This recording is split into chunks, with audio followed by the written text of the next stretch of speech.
அவர் சொல்றாரு, நான் துன்பத்தின் நடுவில் நடந்தாலும் நீர் என்னை உயிர்ப்பிப்பீர். ஃபியூச்சரை பத்தி பேசுறாரு.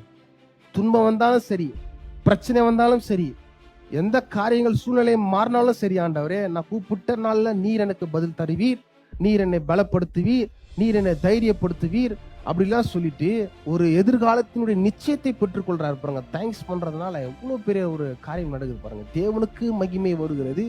நம்முடைய எதிர்காலுடைய வாழ்க்கை நிச்சயிக்கப்பட்டிருக்கிறது. அவர் சொல்றாரு பாருங்க, துன்பத்தின் நடுவில் நடந்தாலும் நீ என்னை உயிர்ப்பிப்பீர், நிச்சயமா நீர் என்னை காப்பாற்றுவீர் ஆண்டவரே.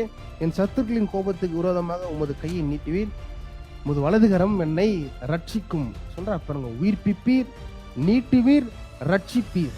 நான் மாதிரியான ஒரு தைரியம், நான் மாதிரியான ஒரு எதிர்காலத்து வாழ்க்கையை குறித்த ஒரு ஒரு ஒரு சந்தோஷம், ஒரு தைரியம் வந்துச்சு பாருங்க தாவீதுக்கு.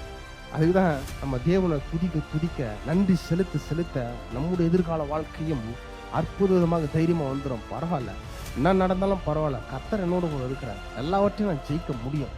ஏன்னா அவர் நம்மோடு கூட இருக்கிறாரு. பிரச்சனைகள் வந்தாலும் சரி, பிரச்சனைகளை துகளாய் மாற்ற முடியும். ஏன்னா அவர் பலப்படுத்துகிறார்.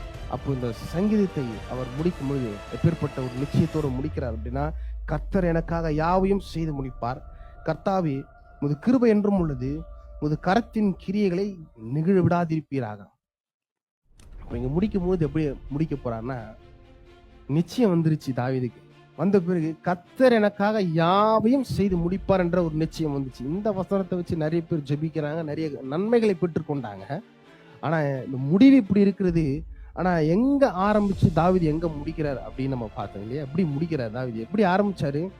உண்மையின் முழு இருதயத்தோடும் துதிப்பேன், தேவர்களுக்கு முன்பாக உண்மை கீர்த்தனம் பண்ணுவேன் அப்படின்னு சொல்றாரு. முழு பலத்தோடு தன்னுடைய ஆத்மாவோட, இருதயத்துல, சரீரத்துல, எல்லா விதத்திலும் தேவனுக்கு முன்பாக அவர் நன்றி செலுத்துகிறார், துதித்து பாடுறாரு. யாரையும் பார்க்கல, எந்த மனுஷனையும் பார்க்கல.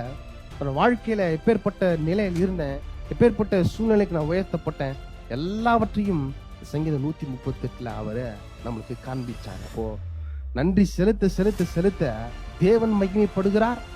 எதிர்கால வாழ்க்கையை பயம் இல்லாமல் நிச்சயிக்கப்பட்டிருக்கும். கடைசியா நம்ம முடிக்கிறார் அப்படின்னா, கர்த்தர் எனக்காக யாவையும் செய்து முடிப்பார். இது எதை காண்பிக்கிறதுனா, வெற்றி நமக்கு நிச்சயமாய் உண்டு என்பதை காண்பிக்கிறது. ஆகவேதான் நம்ம நன்றி செலுத்தணும் பாருங்க.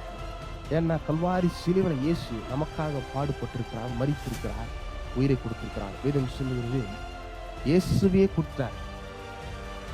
வேதம் சொல்லுவது ஒரே பேரான குமாரனை கொடுத்தார். சொந்த குமாரன் பிதா கொடுத்து நம்மளை நேசிக்கிறார்.